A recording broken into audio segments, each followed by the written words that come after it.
So in this segment, we're going to be talking about the fury growing as the government waters down post-Brexit food standards. So do you remember when Brexiteers said we could have higher food standards than we did whilst we're members of the EU? I remember, and it was all lies. Of course.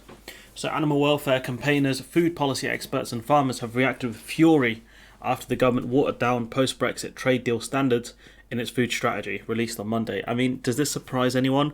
Especially given the Australia trade deal, which the Australians have lower food standards than us. Does that surprise anyone?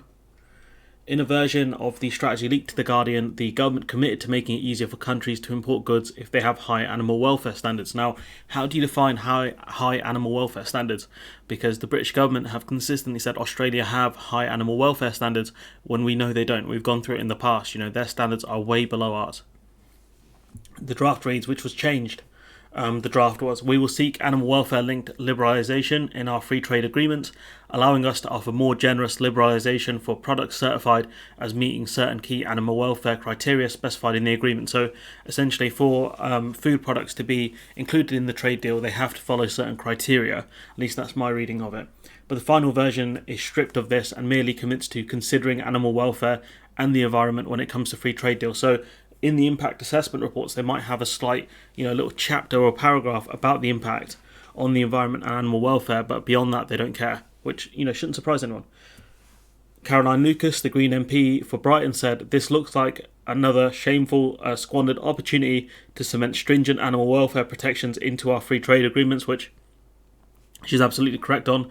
The UK government has the opportunity to enshrine animal welfare into free trade agreements as well as the environmental impacts into free trade agreements, but they've chosen not to. Why is that? Is it because they won't get trade deals otherwise? She said we need a full explanation from the government as to why this element was removed and on whose demands. And the question is, how will the farmers in these predominantly Tory constituencies react to this? Are they going to be happy? Are they actually do something? The government's white paper, billed as the first strategy in 75 years, rejected most of the food czar Henry Dimbleby's ambitious policies, which he outlined in a report last year. So he, gave the government some recommendations. The government said, nah, we're not doing that. We want, they probably said something on the lines of, we want another commission because your commission sucks.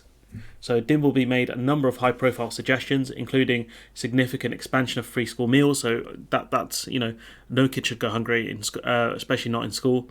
Great environment and welfare standards in farming. I mean, that's not going to happen, is it? The government might have to water down the UK standards to compete with the global market, and that would further impact our exports to the EU. And a 30% reduction of meat and dairy consumption. That's not going to happen. Let's be real here.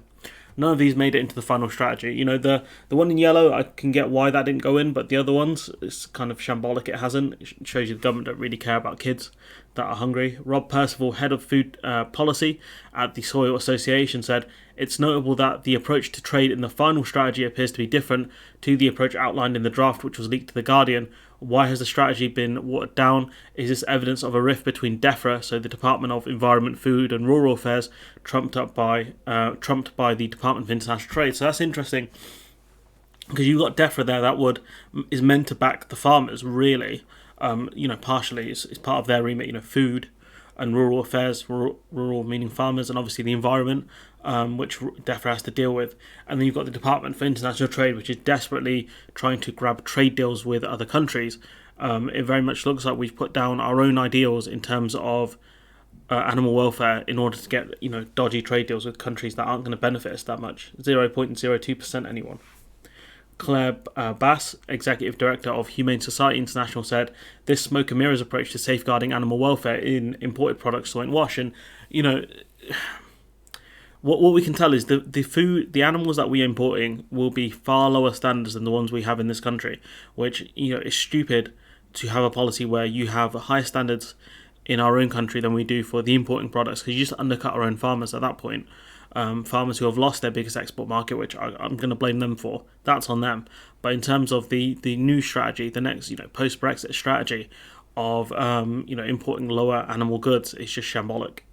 The soft policy approach will make the UK a doormat in negotiations with major trading partners like the US, and in practice, UK animal welfare trade barriers will be junked at the first sign of any objection. And I agree with that statement there as well. That as soon as any other country, Brazil, the US, for example, big agricultural superpowers say, oh yeah, we want to get rid of bits on animal welfare for our trade deal. The UK government are going to roll over and say, yeah, that's fine. So who cares if our farmers can't compete? It's fine. Farmers have said they are disappointed with the watering down of the trade section and that it puts English producers at a disadvantage. It doesn't put just English producers, that it puts British producers at a disadvantage. It shows you how short-sighted some of these farmers are, that they only see it as an English issue when it will affect the devolved governments apart from Northern Ireland. Northern Ireland will be protected by the protocol.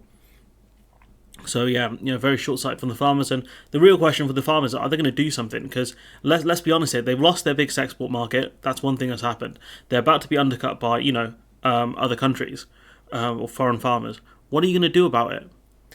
Patrick Holden, a dairy farmer and director of Sustainable Food Trust, said the removal of animal welfare commitment was indefensible, adding, "Unfortunately, I'm not surprised to see that this section was taken out. I mean, we don't have to go to our resident expert on surprises here. No one is.